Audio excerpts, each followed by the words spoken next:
Very good afternoon welcome to good health. ఇవాల్టి good health లో మనం తెలుసుకోబోయే సమస్య ఇన్ఫర్టిలిటీ.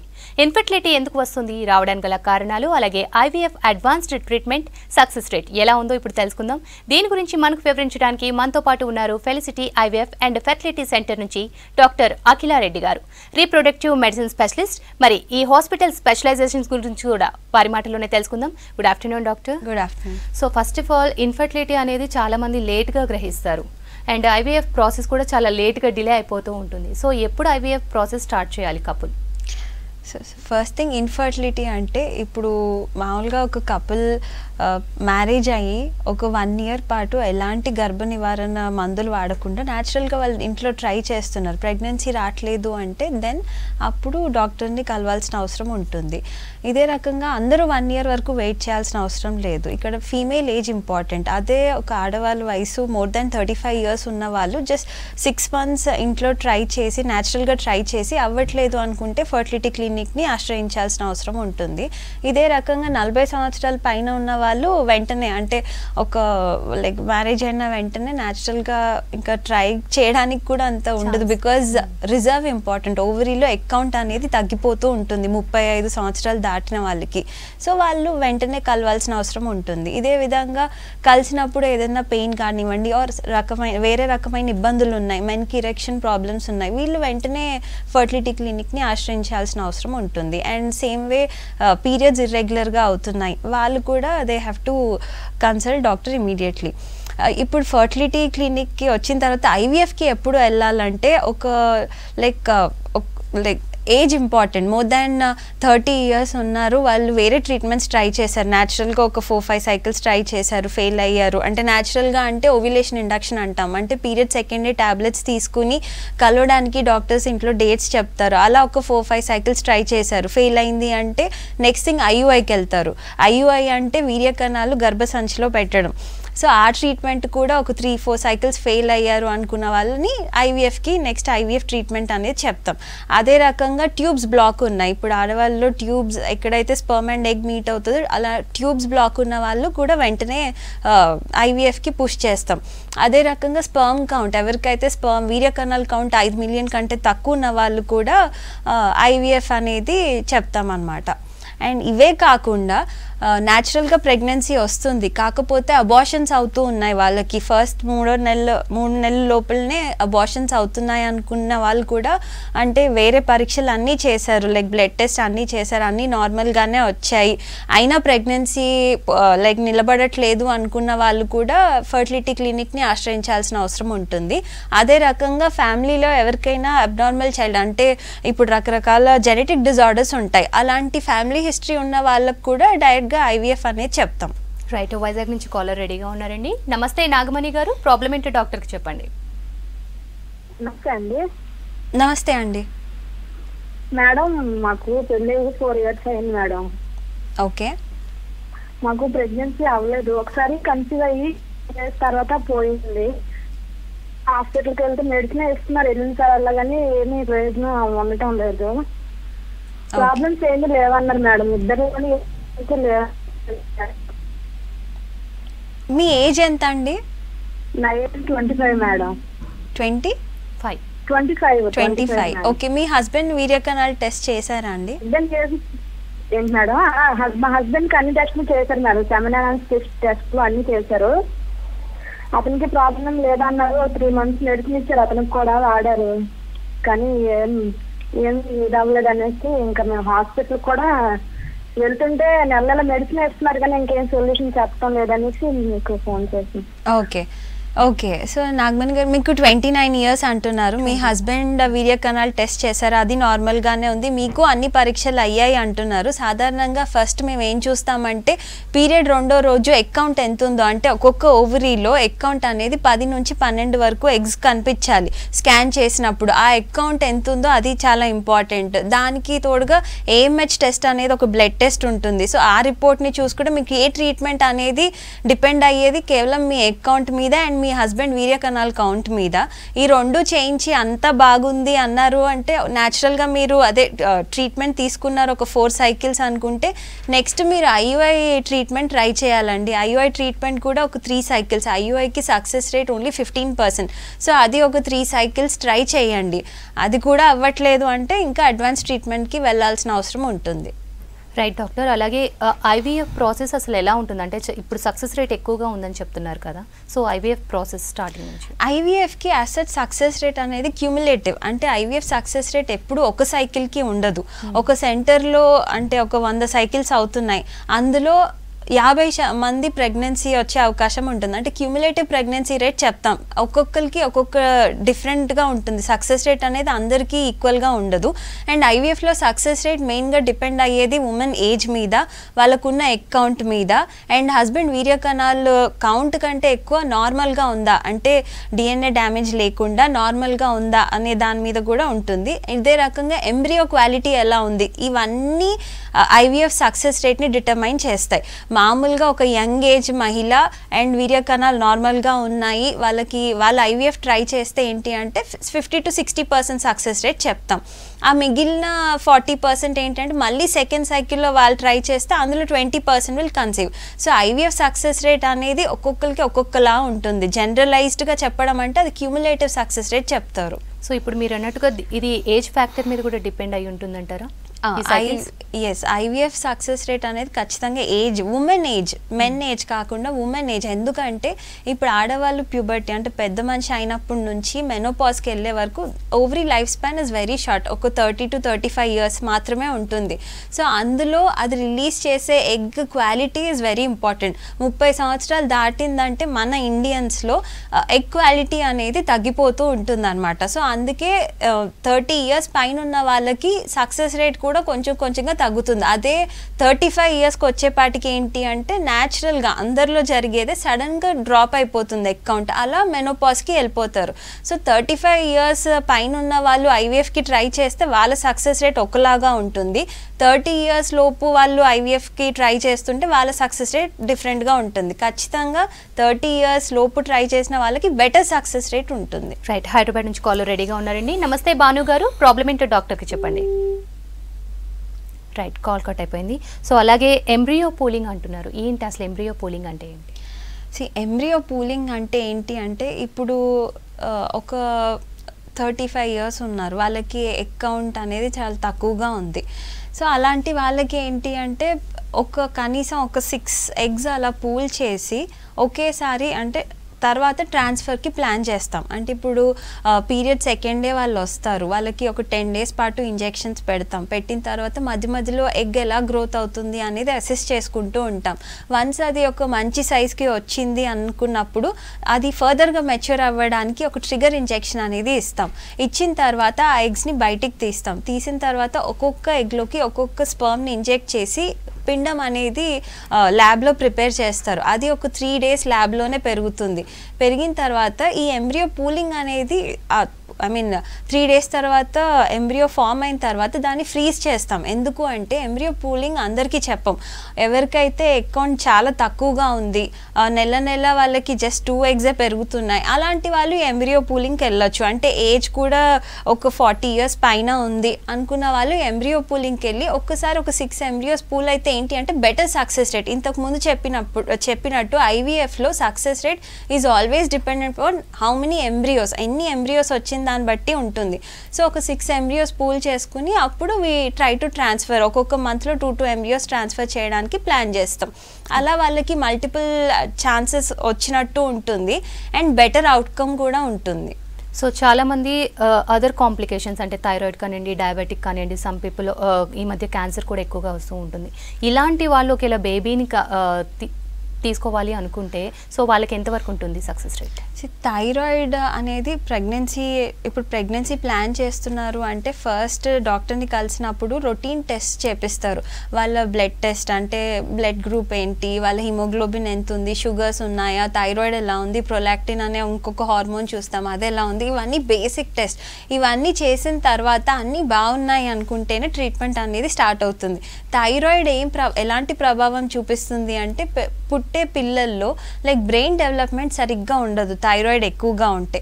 సో అందువల్ల థైరాయిడ్ కంట్రోల్ చేసుకోవడం చాలా అవసరం. ఇంతకుముందు థైరాయిడ్ కట్ ఆఫ్ 2.5 తీసుకునే వాళ్ళు TSH హార్మోన్, ఇప్పుడు దాన్ని 3. సో ప్రెగ్నెన్సీ ప్లాన్ చేసుకున్న వాళ్ళు or pregnant women 3 cut off తీసుకుంటాం థైరాయిడ్. దాన్ని బట్టి ఫస్ట్ థైరాయిడ్ని ట్రీట్ చేసి తర్వాత ప్రెగ్నెన్సీ అనేది ప్లాన్ చేసుకోవాల్సిన అవసరం ఉంటుంది. రైట్, హుజూర్ నగర్ నుంచి కాలర్ రెడీగా ఉన్నారండి. నమస్తే జ్యోతి గారు, సమస్య ఏంటో డాక్టర్కి చెప్పండి అమ్మా. నమస్తే డాక్టర్ గారు. నమస్తే అండి. నాది మెన్సెస్ రెగ్యులర్ గా రావట్లేదండి. ఓకే. స్కానింగ్ చేయించుకున్నాను, స్కానింగ్ లో ఏం లేదు, థైరాయిడ్ టెస్ట్ చేయించుకుని థైరాయిడ్ కూడా లేదు. ఓకే, అంటే ఇర్రెగ్యులర్ అంటే ఎలా వస్తున్నాయమ్మా? ఒక 2 months కి 3 months కి ఒకసారి అట్లా వస్తున్నాయి. ఓకే, స్కాన్ ఏమైనా చేయించుకున్నారా? స్కాన్ చేయించుకున్నాను మేడం, ఏం నార్మల్ గా ఉన్నాను just. Okay, blood test thyroid test కూడా చేయించుకున్నాను, బ్లడ్ టెస్ట్ కూడా చేయించుకున్నాను, అన్ని నార్మలే వచ్చేసాయి. మీ ఏజ్ ఎంత అండి? 32. ఓకే, పెళ్ళై ఎన్ని సంవత్సరాలు అవుతుంది? 15 years అవుతుంది. 15 years అవుతుంది. ఓకే, మీ హస్బెండ్ టెస్ట్ కూడా అయ్యాయా అండి? అయ్యాయి. ఓకే, సో పీరియడ్స్ ఇర్రెగ్యులారిటీ అంటున్నారు. సో అన్ని టెస్ట్లు చేయించామంటున్నారు. మామూలుగా పీరియడ్స్ ఇర్రెగ్యులర్గా ఉన్నాయంటే 2 monthsకి 3 monthsకి ఒకసారి వస్తున్నాయంటే first thing thyroid hormone check చేస్తాం. అండ్ రెండోది ప్రొలాక్టిన్ అనేది ఇంకొక హార్మోన్ ఉంటుంది, ఆ బ్లడ్ టెస్ట్ కూడా చూసుకోవాల్సిన అవసరం ఉంటుంది. అండ్ థర్డ్ థింగ్ హిమోగ్లోబిన్ ఎంత ఉంది, అది కూడా చాలా ఇంపార్టెంట్. ఈ 3 చూసుకున్న తర్వాత నెక్స్ట్ స్కాన్లో ఏమైనా సిస్ట్ ఉందా, లేకపోతే లైనింగ్ అంటే యుట్రైన్ పొర ఎంత ఉంది, అది నార్మల్గా ఉందా, లేకపోతే బాగా తక్కువ ఉందా. మెన్స్ట్రల్ బ్లడ్లో వచ్చేదంతా యుట్రైన్ లైనింగే. సో ఆ లైనింగ్ ఈజ్ వెరీ ఇంపార్టెంట్, అది కరెక్ట్గా ఉందా లేదా అని చూడాలి. సో సాధ్యమైనంత వరకు మీరు 15 years అవుతుంది మ్యారేజ్ అయ్యి అని చెప్తున్నారు. ఫస్ట్ మీ పీరియడ్స్ రెగ్యులర్ అవ్వడానికి మీకు ట్యాబ్లెట్స్ ఇస్తారు, తర్వాత 2వ రోజు నుంచి ట్రీట్మెంట్ సైకిల్ అనేది స్టార్ట్ చేస్తారు. అక్కడి నుంచి మీకు సైకిల్స్ రెగ్యులర్గానే వస్తాయండి. రైట్, మహబూబ్ నగర్ నుంచి కాలర్ రెడీగా ఉన్నారండి. నమస్తే అరుణ గారు, ప్రాబ్లం ఏంటో డాక్టర్కి చెప్పండి. నమస్తే మేడం. నమస్తే అండి. మేడం, మా పాపకు PCOS ప్రాబ్లం ఉంది మేడం. 15 years, పాప 10th class. ఓకే, అదే మేడం, ఎట్లా అది ప్రాబ్లం ఎట్లా సాల్వ్ చేసుకోవాలి? అంటే సైకిల్స్ ఇర్రెగ్యులర్గా వస్తాయమ్మా? అవును మేడం, 2 months 3 months అది ఇంకా అట్లా వస్తున్నాయి మేడం. మొత్తం మొటికలు అంతా వచ్చేస్తుంటది. ఓకే, సో 15 years PCOD అంటే అది చాలా కామన్. PCOD అంటే ఏంటి అంటే ఇప్పుడు స్కాన్ చేసినప్పుడు ఈ ఎగ్స్ అనేవి ఎక్కువగా ఉంటాయి, నీటి బుడగలు అంటారు. ఆ నీళ్ళల్లో ఉండేదంతా హార్మోన్సే. అండ్ PCOD ఉన్న వాళ్ళకి ఏంటి అంటే మేల్ హార్మోన్ ఆండ్రోజన్ అనేది ఒక హార్మోన్ ఎక్కువగా ఉంటుంది. దానివల్ల మొటిమలు రావడం కానివ్వండి, ఈ మెడ దగ్గర నల్లగా అవ్వడం కానివ్వండి, అండ్ జుట్టు ఊడిపోవడం కానీ, అండ్ పీరియడ్స్ ఇర్రెగ్యులర్గా ఉండడం, ఇవన్నీ ఆ హార్మోన్ వల్లే అవుతూ ఉంటాయి. సో దీనికి ట్రీట్మెంట్ ఏంటి అంటే మీరు ఎలాంటి ట్యాబ్లెట్ తీసుకున్నా అది ఓన్లీ టెంపరీ రిలీఫ్. అంటే మీరు ట్యాబ్లెట్ తీసుకున్నన్ని రోజులు సైకిల్స్ రెగ్యులర్గానే వస్తాయి, అవి ఆపేయగానే మళ్ళీ బ్యాక్ టు లైక్ ఇర్రెగ్యులర్ సైకిల్సే వస్తాయి. 15 years వాళ్ళకి యూజువల్లీ ట్యాబ్లెట్స్ పెట్టాల్సిన అవసరం అయితే ఉండదు.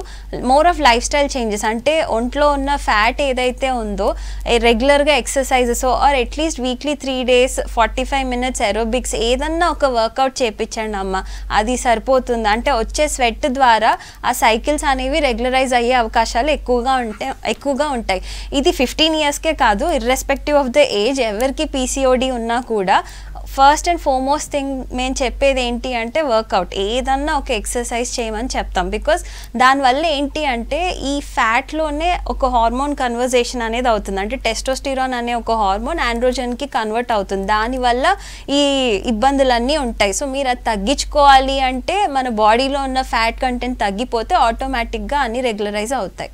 రైట్, హైదరాబాద్ నుంచి కాలర్ రెడీగా ఉన్నారండి. నమస్తే రాజేశ్వరి గారు, సమస్య ఏంటో డాక్టర్కి చెప్పండి. హలో డాక్టర్ గారు. నమస్కారం అమ్మ, చెప్పండి. నాకు ఇంకా పిల్లలు ఇంకా కావట్లేదు. మీ ఏజ్ ఎంతమ్మా? 23. పెళ్ళి ఎన్ని సంవత్సరాలు అవుతుంది? 6 years అవుతుంది. 6 years. ఓకే, మీ హస్బెండ్ వీర్యకణాలు టెస్ట్ చేశారా? చేసాం, బానే ఉంది. ఓకే, ఏదైనా ట్రీట్మెంట్ ట్రై చేసి ఉన్నారమ్మా? చేసాం మేడం.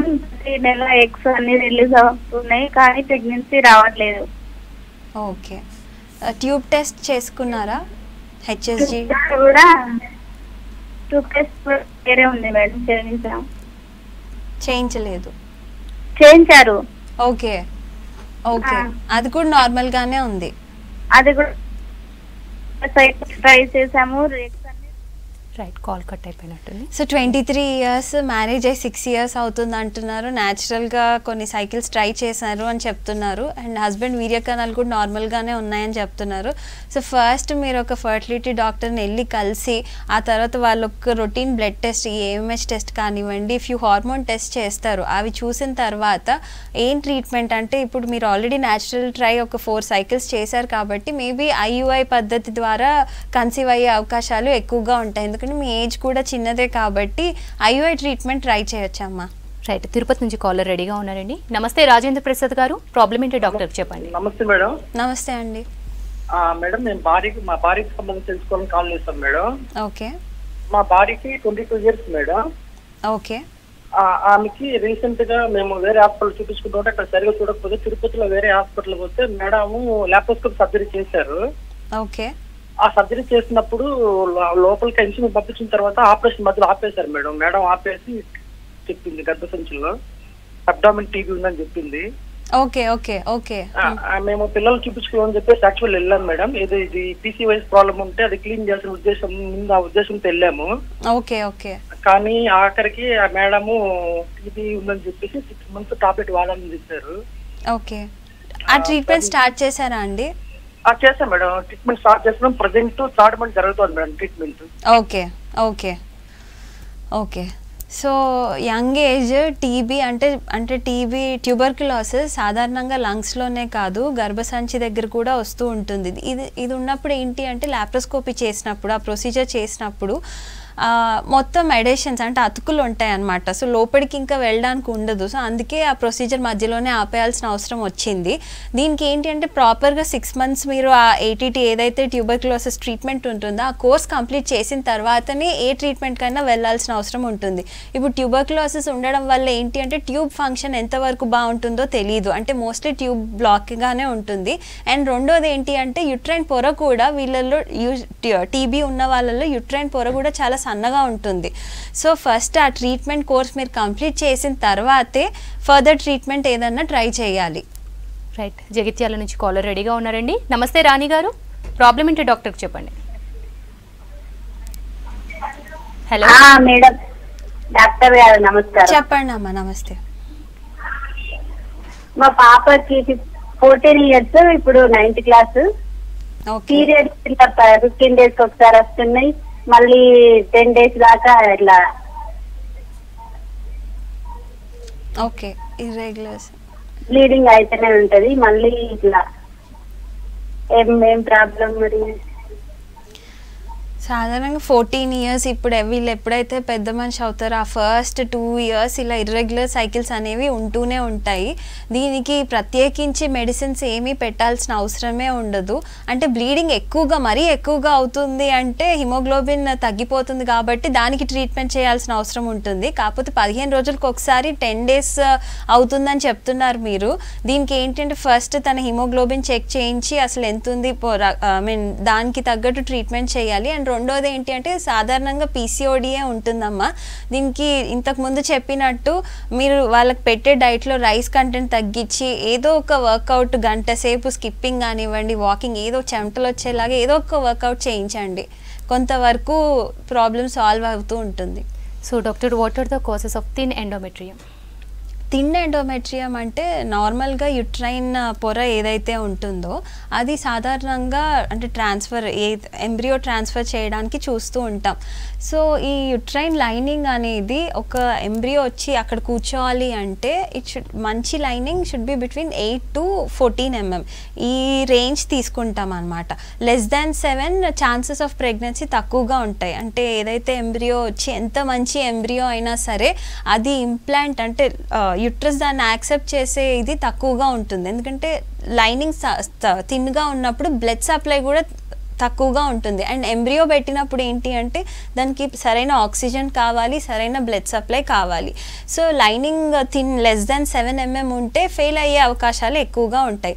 దీనికి కాజెస్ ఏంటి అంటే ఫస్ట్ థింగ్ టీబీ, ట్యూబర్క్యులోసిస్ ఒక రీజన్. క్రానిక్ ఎండోమెట్రైటిస్ అంటాం, అంటే గర్భసంచిలో ఎప్పటి నుంచో వాళ్ళకి ఇన్ఫెక్షన్ ఉంటుంది. అలాంటి కండిషన్స్లో కూడా ఈ థిన్ లైనింగ్ చూస్తాం. లేదు అనుకుంటే కొంతమందిలో సర్జరీ, ఇప్పుడు హిస్ట్రోస్కోపీ ఆర్ డిఎన్సీ, ఇంతకుముందు ప్రెగ్నెన్సీ వచ్చిపోయింది వాళ్ళకి డిఎన్సీ చేయించుకుంటారు, అప్పుడు ఎడేషన్స్ అవుతూ ఉంటాయి. అలాంటి వాళ్ళల్లో కూడా థిన్ ఎండో చూస్తాం.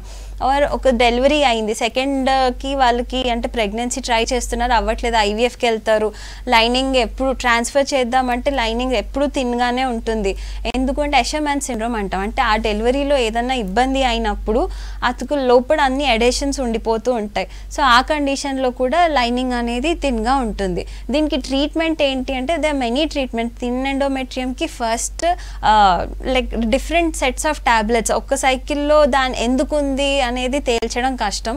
ఒక మల్టిపుల్ సైకిల్స్లో ట్రై చేస్తూ ఉండాలి లైనింగ్ పెరగడానికి. దాని రకరకాల ట్రీట్మెంట్స్ వచ్చాయి. ఇప్పుడు పిఆర్పి ట్రీట్మెంట్ ఉంది, స్టెమ్ సెల్ థెరపీ ఉంది కొత్తగా లైనింగ్ ఇంప్రూవ్ చేయడానికి. సో ఇలాంటి అడ్వాన్స్ ట్రీట్మెంట్స్ ద్వారా ఇప్పుడు ఆ ప్రాబ్లమ్ని ఎంతో కొంత అయితే ఓవర్కమ్ అవ్వచ్చు. ఓకే డాక్టర్, అలాగే ఇప్పుడు పీసీఓడి చాలా వింటున్నాం, అంటే బిఫోర్ మ్యారేజ్ నుంచి ఆఫ్టర్ మ్యారేజ్ తర్వాత కూడా పీసీఓడి కంటిన్యూ అవుతూనే ఉంది చాలా మందికి. వీళ్ళకి ఇన్ఫెర్టిలిటీ వచ్చే అవకాశం ఎంతవరకు ఉంటుంది? వీళ్ళకి ఈ ట్రీట్మెంట్ ఐవీఎఫ్ కానివ్వండి, ఐయుఐ ఎంతవరకు యూస్ఫుల్గా ఉంటాయి? అదే పీసీఓడీలలో ఫస్ట్ ప్రాబ్లం ఏంటి అంటే కన్సెప్షన్కి వచ్చేసరికి, అంటే ప్రెగ్నెన్సీ ప్లాన్ చేస్తున్నప్పుడు పీసీఓడి ఎలాంటి ప్రభావం చూపిస్తుందంటే వాళ్ళ సైకిల్స్ ఇర్రెగ్యులర్గా ఉంటాయి. అంటే సాధారణంగా 30 రోజులు సైకిల్, అంటే ఎగ్ పీసీఓడి వాళ్ళల్లో ఎగ్ ఎప్పుడు పెరుగుతుందో తెలీదు, ఎగ్ ఎప్పుడు రిలీజ్ అవుతుందో తెలీదు. దానివల్ల సైకిల్స్ అనేవి ఇర్రెగ్యులర్గా ఉంటూ ఉంటాయి. సో ఫస్ట్ థింగ్ పీసీఓడి ఉంది, రెగ్యులర్ సైకిల్స్ ఉన్నాయి అంటే దే నీడ్ నాట్ వరీ. అదే పీసీఓడి ఉంది, ఇర్రెగ్యులర్ సైకిల్స్ ఉన్నాయి అంటే ఖచ్చితంగా వాళ్ళకి ఏదో ఒక ట్రీట్మెంట్ అయితే స్టార్ట్ చేయాలి. ఫస్ట్ థింగ్ ఈ సైకిల్ ట్రాకింగ్తో మొదలు పెడతాం. అదే లైక్ సైకిల్ ట్రాకింగ్ కూడా అయిపోయింది, ఐయుఐ కూడా అన్ని మల్టిపుల్ అటెంప్ట్స్ ఫెయిల్ అయ్యారు, పీసీఓడి చాలా ఎక్కువగా ఉంది అనుకున్న వాళ్ళకి నెక్స్ట్ ఐవీఎఫ్ చెప్తాం. ఎందుకు అంటే ఇన్ని ఫాలికల్స్ ఉన్నప్పుడు హార్మోన్ లెవెల్స్ అన్నీ చాలా ఎక్కువగా ఉంటాయి. సో ఎంతో కొంత ఎగ్ క్వాలిటీ అనేది ఎఫెక్ట్ అవుతూ ఉంటుంది వీళ్ళల్లో. సో అలాంటి వాళ్ళకి ఏంటి అంటే ఐవీఎఫ్ ద్వారా బెటర్ సక్సెస్ రేట్ ఉంటుంది. అదేవిధంగా ఇప్పుడు పీసీఓడి ప్రాబ్లం ఉంది అండ్ పీసీఓడి అని ఎప్పుడు డయాగ్నోస్ చేస్తారంటే పీరియడ్ సెకండ్ డే ఒక్కొక్క ఓవరీలో 20 కంటే ఎక్కువ ఎగ్స్ ఉంటే వాళ్ళనే పీసీఓడి అంటాం, అదొక క్రైటీరియా. సో దాన్ని బట్టి ట్రీట్మెంట్ ఆప్షన్స్ అనేవి ఉంటాయి. సో ఐవీఎఫ్లో అడ్వాన్స్ ట్రీట్మెంట్స్ ఏ విధంగా ఉన్నాయి? ఐవీఎఫ్లో అడ్వాన్స్ ట్రీట్మెంట్స్ వచ్చేసి ఇంతకుముందు ప్రీ ఇంప్లాంటేషన్ జెనెటిక్ టెస్టింగ్ కానివ్వండి, స్క్రీనింగ్ కానివ్వండి, డయాగ్నోసిస్. ఇది ఏంటి అంటే అబ్నార్మల్, ఆల్రెడీ ఫ్యామిలీలో అబ్నార్మల్ చిల్డ్రన్ ఉన్నారు, సో మళ్ళీ దాన్ని ప్రివెంట్ చేయడానికి ఆర్ రికరెంట్గా అబార్షన్స్ అవుతున్నాయి, 3 times కన్సీవ్ అయ్యారు, ఫస్ట్ 3 monthsలో అబార్షన్స్ అయ్యాయి, లేదా 8th month వరకు ప్రెగ్నెన్సీ వచ్చింది కానీ బేబీ ఐయుడి అంటే డెత్ అయిపోయింది. ఇలాంటి వాళ్ళు ఈ అడ్వాన్స్ ట్రీట్మెంట్స్ ఏదైతే ప్రీ ఇంప్లాంటేషన్ జెనెటిక్ డయాగ్నోసిస్ అంటే ఏంటి అంటే పెట్టే ఎంబ్రియోని ముందుగానే టెస్ట్ చేయడం. ఆ ఎంబ్రియో ఏదైతే ఎంబ్రియో మనం పెట్టబోతున్నామో దాంట్లో ఒక చిన్న ముక్క తీసుకుని దాన్ని క్రోమోజోమ్స్ అన్నిటిని టెస్ట్ చేస్తారు, అంటే అది సరైన విధంగా ఉందా, ఏదన్నా లోపం ఉందా ఏంటి అని. దాని ద్వారా బెటర్ సక్సెస్ రేట్స్ ఉంటాయి, 80% సక్సెస్ రేట్స్ ఉంటాయి ఆ ట్రీట్మెంట్ ద్వారా కన్సీవ్ అయితే. కాకపోతే అది అందరికీ చెప్పాం, ఎవరికైతే ఇలా రికరెంట్ అబార్షన్స్ అయ్యాయి ఆర్ అబ్నార్మల్ చిల్డ్రన్ ఉన్నారు ఫ్యామిలీలో అనుకున్న వాళ్ళకి ఆ ట్రీట్మెంట్ ఆప్షన్స్ అనేవి చెప్తూ ఉంటాం. అండ్ ఇదే విధంగా ఇంకా అడ్వాన్స్ ట్రీట్మెంట్స్ ఏంటి అంటే ఇప్పుడు ఎండోమెట్రియల్ రిసెప్టివిటీ ఎరే, అంటే ఇప్పుడు ఎంబ్రియో ట్రాన్స్ఫర్, ఐవీఎఫ్ అయిపోయింది, ఎంబ్రియో ట్రాన్స్ఫర్ చేశారు, మంచి ఎంబ్రియోనే పెట్టారు, లైనింగ్ బాగుంది, అంతా బాగుంది, కాకపోతే ఫెయిల్ అయిపోయింది ప్రెగ్నెన్సీ. అలా అనుకున్న వాళ్ళకి ఏంటి అంటే ఎండోమెట్రియల్ రిసెప్టివిటీ అరే. ఈ టెస్ట్ ఏంటి అంటే చిన్న ముక్క గర్భసంచిలో ఆ పొర ఏదైతే ఉంటుందో ఆ ముక్క తీసి టెస్టింగ్కి పంపిస్తారు. పంపించినప్పుడు ఆ రిపోర్ట్ ఎలా వస్తుందంటే ఎంబ్రియో ట్రాన్స్ఫర్ ఏ టైంకి చేస్తే బాగుంటుంది అనేది తెలుస్తుంది. సో దీని ద్వారా ఏంటి అంటే కొంచెం బెటర్, అంటే we're optimising success rate, better success rate కోసం ఇది ఒక ట్రీట్మెంట్ విధానం ఉంటుందన్నమాట. ఇదే విధంగా రిపీటెడ్ అబార్షన్స్ అయిన వాళ్ళకి ఇంట్రాలిపిడ్స్ ట్రీట్మెంట్ కానివ్వండి, లేదా యాంటీబాడీ ట్రీట్మెంట్ కానివ్వండి, ఇలా డిఫరెంట్ రకరకాల ట్రీట్మెంట్స్ ఉన్నాయి. Thank you so much doctor. IVF and ఇన్ఫర్టిలిటీకి సంబంధించిన సజెషన్స్ ఇచ్చినందుకు thanks for coming. Thank you. ఇది ఇవాల్టి good health. Stay tune to V6 News.